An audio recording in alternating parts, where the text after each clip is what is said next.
Okay. I have here the card that indicates, you know, the apex of stability. So this is the Ten of Pentacles. You have property together, you have lived together, you also have a lot of trust and faith in one another, and you take care of each other in times of, you know, troubles. So I feel like the relationship is on a really, really firm foundation. It's on a firm footing. The two of you are building up your savings, or building up your resources, and are possibly looking at buying another property together. What I feel though is your partner is looking at you, and they feel like you're a little bit too entrenched in wherever you're living right now. So it's almost like you're not really exploring other options that are around. And so they might want a little bit more out of life. They might be thinking about, okay, let's change my geographical location. Let me get a different job. Let me branch out. Let me venture into a different location even. But I feel like they're looking at you, and they feel like you're firmly settled where you're at. You might not be 100% satisfied and happy with where you're at, but you've been there, and you've, you know, learned the ropes as to how to work that job. You've known the people, and so it's really hard for you to uproot yourself. So they see you as someone who's firmly planted, and they want more out of life. They want a little bit more out of this relationship. And I see this this sense of like it's a relationship that can feel very monotonous, can feel a little bit repetitive. Okay, so I feel like your partner wants a little bit more. They want you to show them more of that playful, flirtatious side.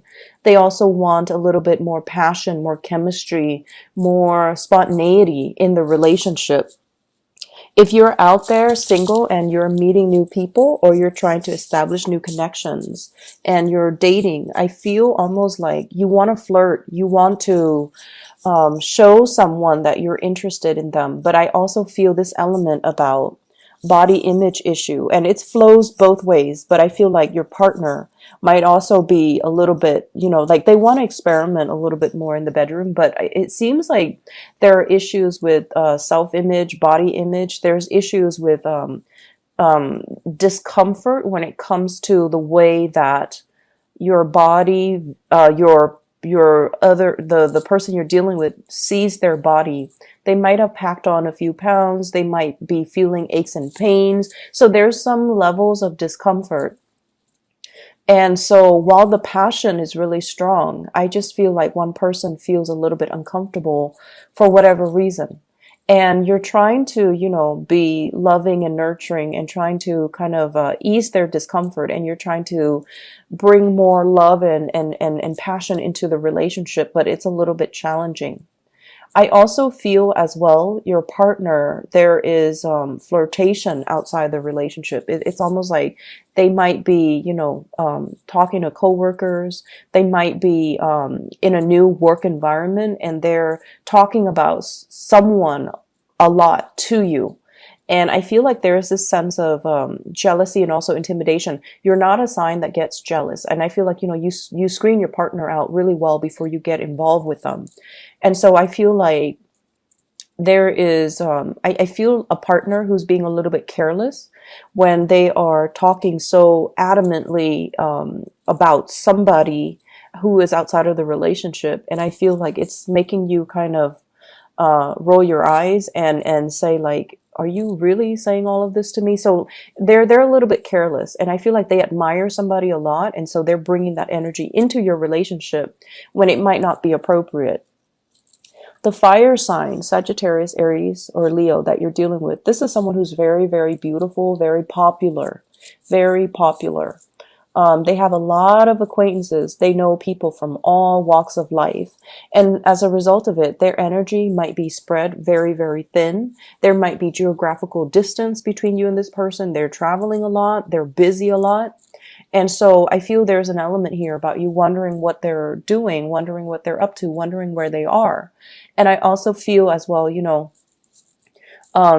that they might not, correspond with you on an everyday basis, or they might, leave you kind of like on the wayside, and you might feel like, oh, it's justifiable because they're traveling a lot. They have a lot that they're on their plates. But I feel like the bottom line is, it seems like one person is a lot more invested in the relationship.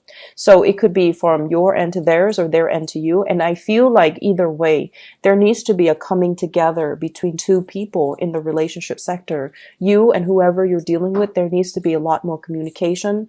And I feel like they're waiting on pins and needles for you to come around. Okay, this is like waiting in a very uncomfortable situation, thinking about worst case scenario. So that's coming through your partner. And I know that you're very busy trying to secure your wealth, trying to take care of everything that's, immediately in front of you. Take care of the kids, going to work on time, working overtime even. And I feel there's an element here about one person feeling a little bit left out, a little bit kind of stressed because of work. And then the partner is not around for them to vent to, for them to talk to, for them to feel like they're in a committed relationship. So make sure you take care of each other and make sure you reconnect, okay? Make the time to really reconnect. Whatever time you can spare it, make sure you prioritize the relationship, because I feel like it's very stable. It can be a really good thing, but they're also looking for more of that you initiating contact, you initiating, telling them how you feel about them. Okay. In other parts of the spread, this is the second spread here. It deals with your spiritual advice and your overall energy. What I have here that kind of perplexes me is we have a really, really good thing that's coming into the picture, but it's creating a lot of stress. And what I feel happening is you or your partner or somebody significant to you that you live with, you share space with, somebody's getting a job offer.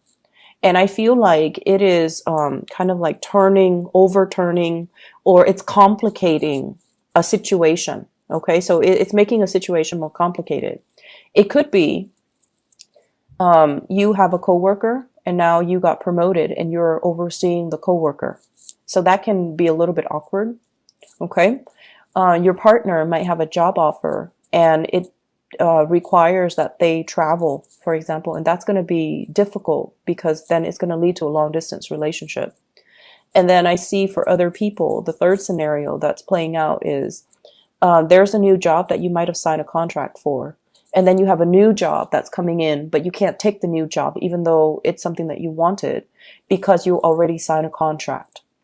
And I also feel there is a stipulation here with this work situation about conditions. So, for example, if you work for them, you have to sign a contract for a 2-year retainer. So you have to work for them for 2 years. You can't quit before the 2 years. I also feel like there are conditions imposed upon this job where you might be on a probationary period for like a year, for 6 months. And so you're not really free to explore other options. So I feel there's an element here about I shouldn't have accepted that job too soon because something else came into the picture. And you thought you wouldn't get that dream job, but now it's coming in and it's complicating things. So my advice for you here is they're saying to slow down. So for those of you who have spent a lot of, last month applying for work, don't take the first thing that comes into the picture, okay? If you are watching this ahead of time and hopefully it's still relevant for you as you progress through the month of October, don't take the first job.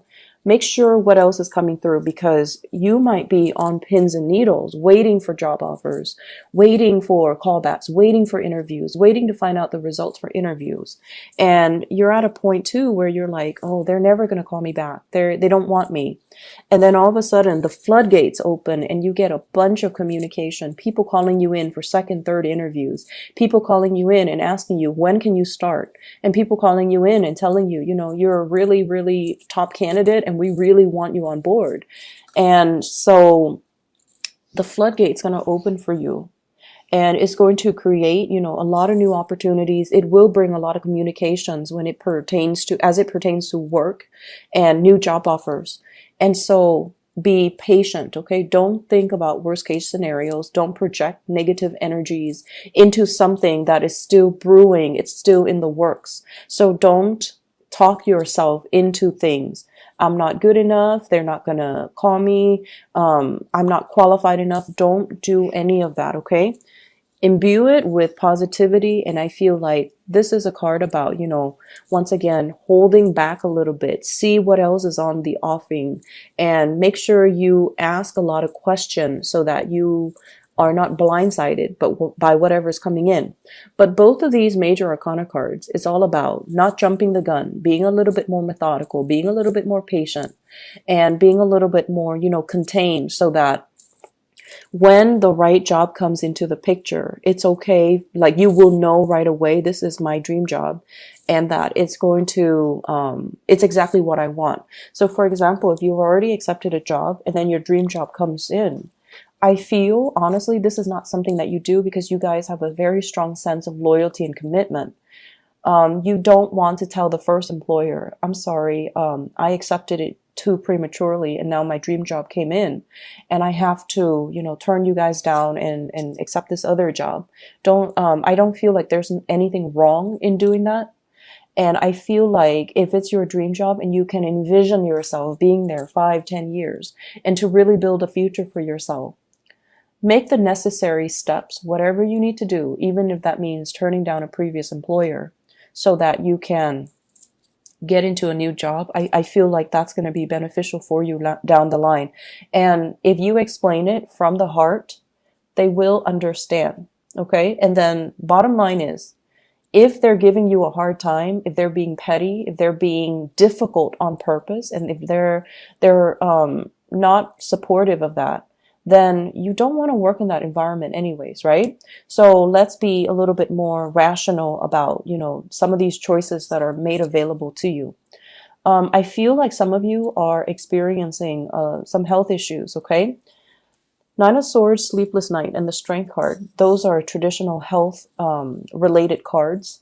So I do see a lot of headaches, aches, and pains, as well as, the head flu, like throat irritation, stuffiness, really strong fatigue, like really, really strong fatigue. It's like you're drained of energy.